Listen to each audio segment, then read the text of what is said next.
एक राजा के राज दरबार में एक आदमी आया और बोला, मैं पारखी हूं, मुझे आप नौकरी पर रख लीजिए। राजा बोला, नौकरी पे तो रख लूंगा, पर तनख्वाह 1 रुपए नहीं दूंगा, सिर्फ 1 पाव गुड़ और घुंघरे मिलेंगे। पारखी बोला, ठीक है हुजूर।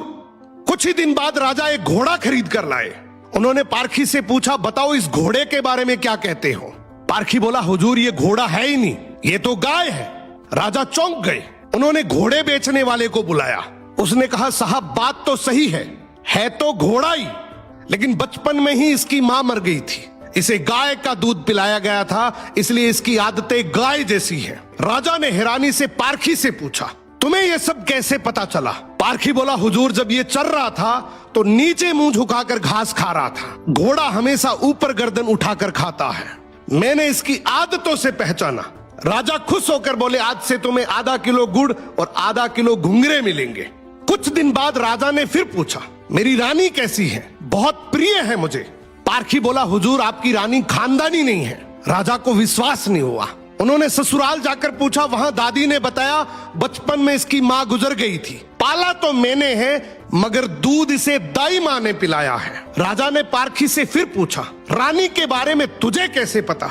पारखी बोला, हुजूर इसके स्वभाव से खानदानी रानी में शालीनता होती है, मगर ये नौकरों पे चिल्लाती है, गाली देती है, इसकी आदतों से पहचान गया कि ये खानदानी नहीं है। अब राजा बोले, चलो मेरे बारे में बताओ। पारखी बोला, जान की माफी दे तो बताऊं। राजा बोले, माफी है, सच सच बताओ। पारखी बोला, आप राजवंश के नहीं हैं, आप मुझे भड़बूजे लगते हैं, गुड़ और भंगूरे सेकने वाले। राजा घबरा गए। जाकर अपनी मां से पूछा, मां सच बताओ वरना मैं मर जाऊंगा। मां रोते हुए बोली, बेटा बात तो सच है, जिस दिन तू पैदा हुआ था उसी दिन महल के पास एक भड़बूजे का भी बेटा पैदा हुआ था, तू मर गया था और मैंने राजवंश बचाने के लिए उसके बेटे को लिया, वो तू है। राजा ये सुनकर दुखी भी हुए और खुश भी हुए।